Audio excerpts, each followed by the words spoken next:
Vriende, goeiemôre. Dis Vrydag die 5de Desember, Koffiekuier 997. Ons gaan vanmôre weer verder met ons reeks waar ons op pad na Kersfees toe, hier in Adventstyd, vanuit Jesaja so bietjie op reis gaan en eintlik roetemerkers inplant om te sê hoe vier gelowiges Adventstyd. Met watter verwagting kyk mense wat die wederkoms van Jesus ook verwag en Kersfees wil vier daarom, hoe kyk hulle na die lewe en die lewe wat ons elke dag mee besig is, hierdie reis van die lewe waarop ons is. Nou, Jesaja 11 is die teksgedeelte waarby ons dan nou eerskomende Sondag in ons eredienste stil staan, en dis 'n baie bekende gedeelte wat vanuit die Ou Testament verhaal hierdie verwysing na die koms van Jesus Christus het. Ek lees dit graag vanmôre hierdie gedeelte saam met jou, en as jy jou Bybel wil oopmaak, is jy natuurlik welkom om dit te doen. Jesaja skryf in hoofstuk 11 en sê, 'n takkie sal uitspruit uit die stomp van Isaai, 'n loot uit sy wortels sal vrugte dra. En jy kan sommer vir jou half, as jy jou oë toemaak, daar die beeld sien van hierdie afgekapte stomp, hierdie droë stomp, hierdie ding wat mens amper dink is besig is dood, daar gaan nie weer lewe uitkom nie. En dan kom hierdie groen takkie wat uitspruit uit hierdie stomp uit. En dan gaan Jesaja verder in voor vers 2 en sê, hierdie takkie, hierdie spruit wat sal uitkom uit die stomp van Isaai, die gees van die Here sal op hom rus. Die gees wat wysheid en insig gee, die gees wat raad en sterkte gee, die gees wat kennis verleen en eerbied vir die Here.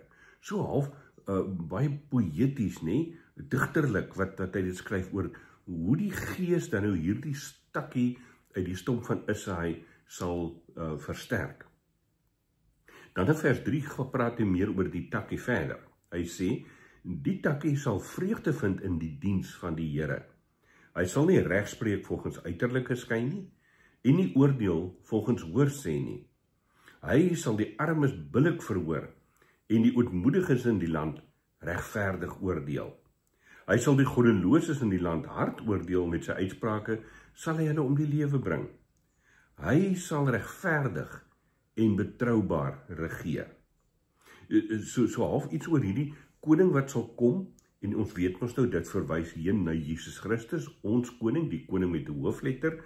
Hy sê hierdie koning sal regverdig regeer, omdat hy die gees van God het wat hom toerus ook om sy koningskap. En dan gebruik Jesaja hierdie verskriklike mooi beeld. Mens gaan eintlik die prentjie vir jouself sien, waar hy sê, as gevolg van hierdie koning wat regverdig sal regeer, onder leiding van die gees, hoe sal dit lyk? Hoe sal die lewe in hierdie koninkryk lyk? En dan sê Jesaja in vers 6, wolwe en skape sal dan saam bly, luiperds sal tussen bokkies lê, kalwers en leeu's en voerbeeste sal by mekaar wees, en klein seentjies sal vir almal sorg. Koeie en beere sal saam wei, hulle kleintjies sal by mekaar lê, leeu's sal gras eet soos beeste. Babetjies sal by die gate van adders speel, en klein kindertjies sal hulle hande uitsteek na giftige slange. Dit is amper 'n prentjie wat ons nie vir onsself kan verbeel nie, maar jy kan daardie prentjie op 'n manier probeer sien.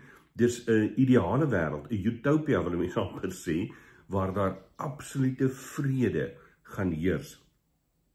En dan gaan Jesaja vers 9 aan, en hy sluit in hierdie visioen, waar mense amper sê af, om te sê, op my heilige berg sal niemand kwaad aanrig of iets verniel nie, want die aarde sal so vol wees van die kennis van die Here, soos die see vol water is. In hierdie tyd, sal iemand uit die geslag van Isaai 'n vaandel wees vir die volke. Die nasie sal hom vra, en sy woonplek sal hoë aansien geniet. Vriende, ons gaan Sondag so 'n bietjie verder oor hierdie teks uitpak in ons eredienste. Terloops, kan ek jou sommer nou al uitnooi.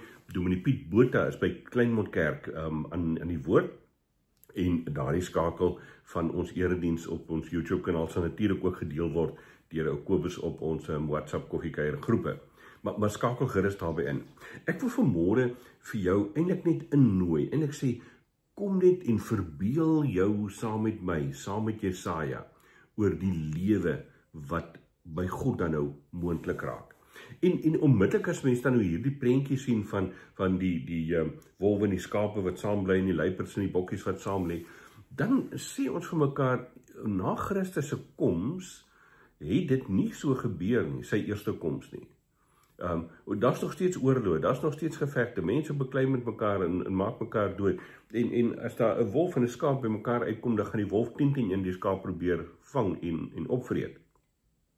Maar dit verbeel vir jou iets van die werklikheid dat God amper die bonatuurlike vir ons wil gee. Dat in sy koninkryk dinge radikaal anders moet wees. En ek dink nie ons besef altyd die impak daarvan en ook die rol wat ek en jy behoort te speel in hierdie koninkryk. Ons is koninkrykskinders. Ons is afstammelinge van hierdie takkie van Isaai. Ons is kinders van die lewende God.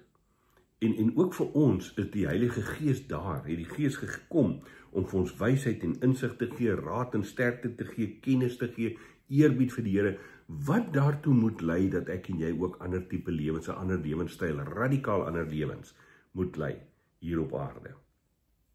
Judith Davis is 'n predikant, as ek reg onthou, in Amerika in Indiana gewees.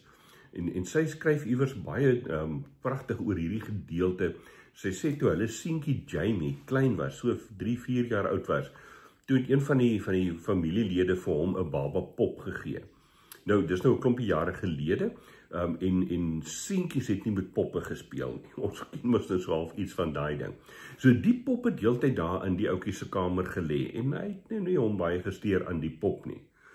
En toe by geleentheid, toe hy nou daai jaar wat hy 4 geword het, wat hy toe nou bietjie meer verstand kry, om ook te verstaan, waaroor gaan Kersfees en al die dinge, het Judith hulle by geleentheid hier in Adventstyd die Jesaja 11 teks gelees, en sy het nou baie mooi vir hom verduidelik, hierdie prentjie van die wolwe en die skape wat saam wei en gesê, maar ek wil, dit is die werklikheid waarheen God ons uitnooi, waarheen die Here Jesus, as Jesus in jou hartjie is, dan word jy in die deel van hierdie werklikheid.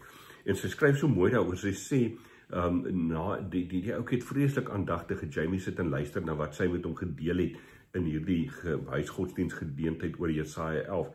En sy sê, sy kom so 'n dag of wat later in sy kamer, toe speel hy met hierdie pop. Toe is hierdie pop waarmee hy eintlik niks te doen wou gehad het nie, is toe nou mooi toegedraai en lê daar in 'n tipe van 'n krib en 'n wiegie, soos wat hy nou die verhaal onthou ook van Jesus se geboorte. En sy sê wat vir haar toe so mooi was, is reg rondom hierdie toneel het hy al sy op plastiek diertjies uitgepak.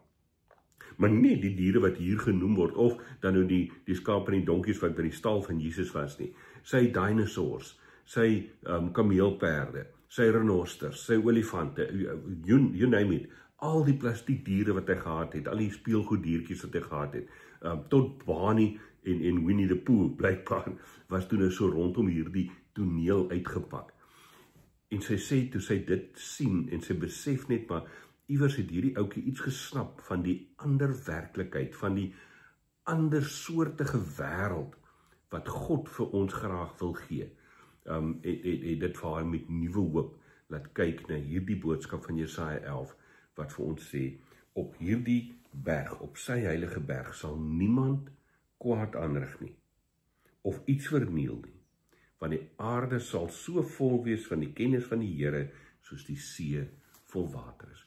Vriende, dit is my gebed vir my en jou, en ons gaan dinsdag bietjie verder oor hierdie teks gesels, maar dit is my gebed vir my en jou, dat ons ook sal smag na hierdie kennis van God, na hierdie vervulling met die Heilige Gees, op grond van Jesus Christus, die takkie wat uitgespreid het uit die stomp van Isaai, wat ons lewens radikaal anders wil maak.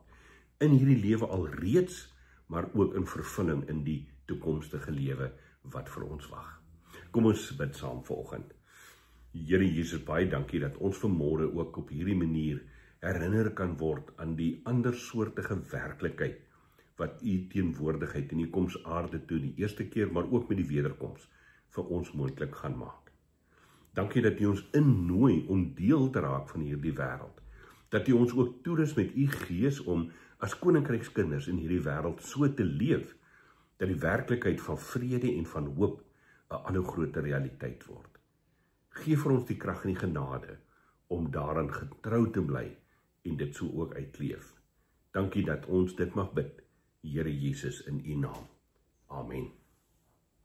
Vriende, ek hoop jy het 'n heerlike Vrydag. Geniet jou koffie. Sondag nooi ek jou uit na die erediens by Piet. Ek self is in die kuierkerk hier onder by die kerksaal, ons meer informele bediening.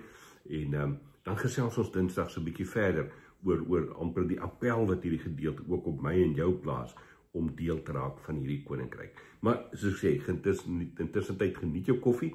Ons gesels dan Dinsdag weer. Mooi loop.